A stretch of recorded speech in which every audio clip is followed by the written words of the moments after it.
Assalamualaikum warahmatullahi wabarakatuh. Kembali lagi bersama kami tiga saudara porang. Kali ini kami ada di lahan kami. Nah, ini lahan kami yang kami tanam sekitar 1 bulan yang lalu. Gimana pertumbuhannya? Ini dia teman-teman. Ini dia teman-teman. Pertumbuhannya setelah pertumbuhan 1 bulan. Ini masih tunas pertama, belum tunas kedua. Ini dia. Ini yang kami tanam katak root campur. Nah, istilahnya yang di sini sekitar 200 per kilo. Yang sana itu ujung katak mini 800 up. Intinya 200 up ke atas rata-rata di sini. Tempat kalau yang isi katak super beda tempat, katak belah beda tempat. Nah, ini yang katak isi 200 up yang di sini ujung 400 up. 400 up. Ini dia teman pertumbuhannya. Ada sebagian yang masih baru keluar tunas kecil. Ini dia teman-teman, kuning. Ini daerah Riau tanpa naungan teman-teman. Nah, kita nanam tanpa naungan seperti ini teman. Alhamdulillah tidak ada masalah teman-teman. Ya, bagi petani Riau yang mau nanam tanpa naungan tidak ada masalah, aman. Tapi kalau untuk pertama daunnya akan menguning. Nah, seperti ini teman. Daunnya akan menguning. Ini menguning ya.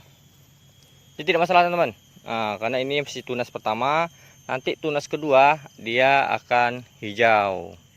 Nah, tunas pertama dia akan menguning, setelah tunas kedua dia akan menghijau teman-teman. Dia baru ada yang baru mau keluar. Ya, alhamdulillah tadi malam di sini hujan teman-teman. Ya, sini hujan. Nah, ini ada yang baru mau keluar. Mungkin tanamnya sama petani ini sama pekerja mungkin terlalu dalam mungkin. Ini lahan yang kita ada di YouTube ini teman-teman, yang pernah kita olah dari awal pembibitan, dari awal proses sampai penanaman. Nah, ini dia mau kuning ya, ini kuning dia. Tapi insyaallah aman asal kita tanamnya sesuai musim. Nah, kalau teman-teman tanamnya di luar musim ya saya nggak jamin. Nah, jadi kita di porang ini ikuti sistemnya ya, sistemnya lah istilahnya, sistem tanam porang. Musim penghujannya kapan kita sesuaikan dengan daerah masing-masing ya. Itu sana ada campur katak belah teman-teman, di sana ada katak belah. Nah, situ tuh rata-rata katak belah teman-teman, katak belah umbi belah. Nah, sana ada umbi belah. Nah, ini katak isi 200 tuh. Rumputnya udah mulai menghijau. Rumputnya sengaja tidak kami cabut dulu teman-teman, sengaja tidak kami cabut dulu. Fungsinya untuk pertama, karena di sini daerah Riau ini, Sumatera ini panas, jadi sengaja untuk naungan dulu. Untuk menjaga kelembaban tanah, terus untuk sebagai naungan umbi-umbi mini, katak-katak mini sana. Katak mini kan kecil-kecil tuh 800 up. Jadi untuk naungan dulu. Nanti setelah keluar tunas kedua udah mulai agak besar, baru kita bersihkan sekalian pemberian pupuk POC. Kalau untuk tahap awal kita belum kasih pupuk dulu karena masih ada pupuk dasar. Nanti tunas kedua, tunas ketiga, tunas keempat, baru kita sirami pupuk POC. Yang ujung sana kita lagi buat proses pembibitan bibit spora, kurang lebih 60.000 sampai 70.000 bibit yang akan kita buat pembibitan. Nah, langsung di lahan. Karena kita udah pernah coba istilahnya kalau di polybag ya, biayanya termasuk mahal, biaya isinya, biaya tanah, belum polybagnya. Nah, jadi kita langsung langsung semai di lahan teman-teman untuk bibit tahun depan. Nah, karena tahun depan kita akan perluas lahan sampai sana, perluas lahan karena lahan lumayan luas di sini teman-teman. Jadi untuk tahun depan kita akan lebih tanam lebih luas lagi. Nah, kedepannya kita akan nanti menggunakan rencana penggunaan mulsa ya. Pertama untuk menghemat biaya pembersihan gulma, terus juga untuk menjaga kelembaban tanah teman-teman. Karena mulsa itu menjaga kelembaban tanah, apalagi di daerah sini daerah panas. Jadi kalau daerah panas ini apabila ditutup pakai mulsa teman-teman, maka nanti mulsa itu akan mengeluarkan uap terus mengeluarkan air itu nanti akan jatuh ke tanah, maka nanti makanya jadi kelembaban. Jadi sangat bagus untuk daerah Riau pakai mulsa. Di sini aman teman-teman, tanpa naungan, aman. Jadi petani Riau jangan ya istilahnya yang jangan takut yang punya lahan terus tanpa naungan. Nah, tanam aja teman-teman, insyaallah aman, asal tahu trik tekniknya, kapan tanamnya, kapan olah lahannya. Tapi kalau malah istilahnya tidak tahu tekniknya, tidak tahu kapan tanamnya, ya banyak contoh petani gagal tanam di bulan Juni udah tanam, Juli udah tanam, padahal itu masih musim panas bagi tanpa naungan. Kecuali teman-teman dibantu menggunakan disiram, nah, tidak masalah. Tapi kalau tanpa bantuan penyiraman ya takutnya mati teman-teman. Nah.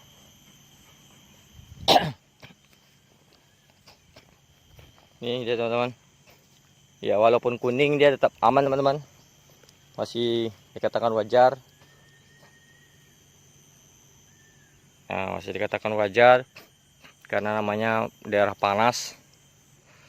Panas sekali. Pagi aja panasnya kayak panas matahari, siang hari. Bedanya di Riau ini teman-teman. Ini padahal ini masih jam 8 pagi, saya panasnya udah dahsyat kayak siang hari. Nah, ini tuh. Ini sengaja tidak cabuti itu teman-teman sebagai bantuan ya, walaupun sedikit tertutupi tapi setidaknya membantu 10-20% naungannya. Nah, lumayan. Jadi nanti baru diolah tanah tahun depan, nanti dibongkar semua. Ini kami isi kurang lebih 30.000 bibit di sini, 30.000 bibit. Jadi tanamnya kalau di sini masih tahu jaraknya masih jarak 25, tapi udah sekitar 5 gundukan sampai 6 gundukan sana itu jaraknya udah 10 cm, 15 cm. Nah, karena katak mini kan, katak mini 10 cm. Di satu gundukan ini bisa sampai 5-6 bedengan, 6 baris. Kadang ada yang 7, tergantung besar apanya. Gitu teman.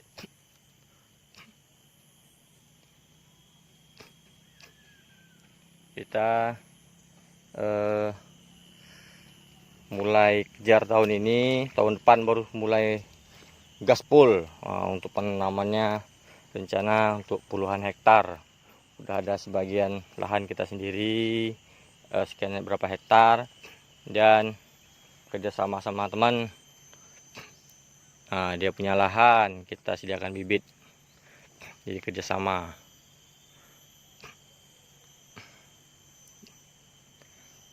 Pertumbuhan sudah kurang lebih 90% tumbuh semua. Sisanya yang belum tumbuh masih keluar tunas kecil-kecil. Nah, seperti ini. Tuh masih ada baru keluar tunas. Tumbuh semua, rata-rata tumbuh semua. Tuh masih ada juga baru keluar tunas. Alhamdulillah rata-rata tumbuh semua. Tidak ada yang tidak tumbuh.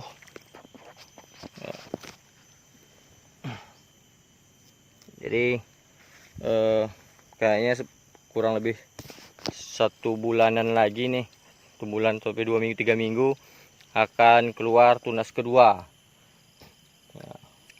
semakin curah hujan tinggi, semakin sering hujan, maka tunas kedua akan cepat keluarnya teman-teman.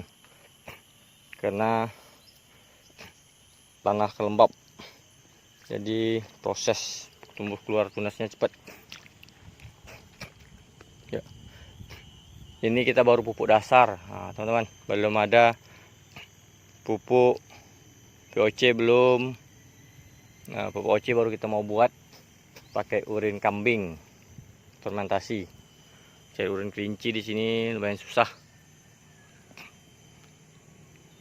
Ini udah main. Tuh.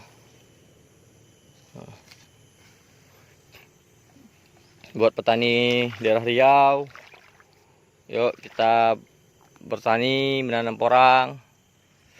Jangan kalah sama daerah Jawa yang udah porangnya udah lumayan, rata-rata udah merata penanam porang. Daerah Riau ini baru 1, 2, 3 orang yang istilahnya baru belum terlalu banyak yang nanam. Apalagi lahan daerah Riau ini termasuk luas, banyak lahan kosong.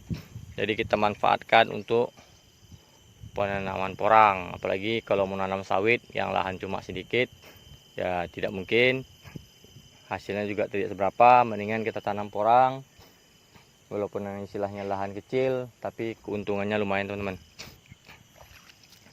Mudah-mudahan tahun depan harga umbi ya kita tidak muluk-muluk teman-teman.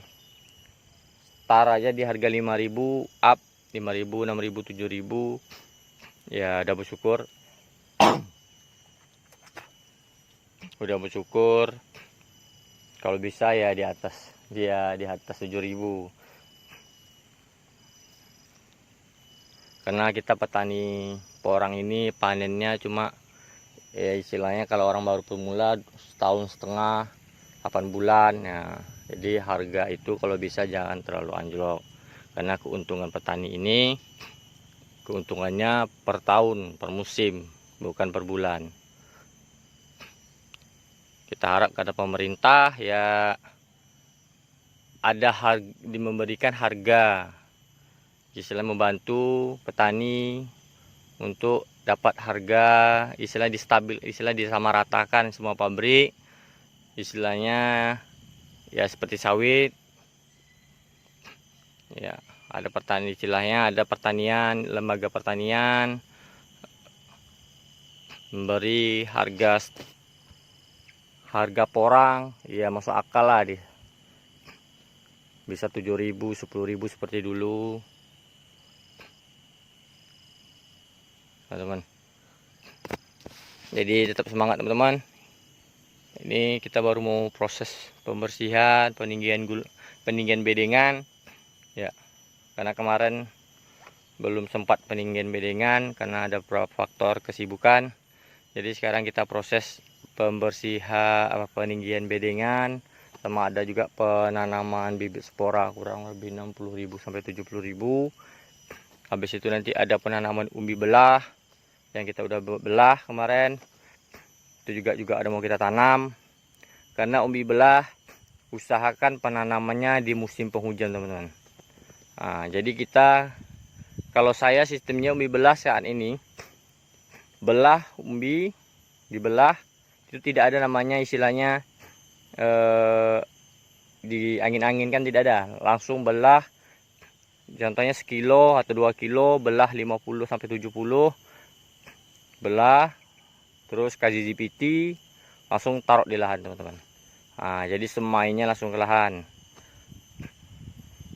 Semainya langsung di lahan. Istilahnya tidak perlu.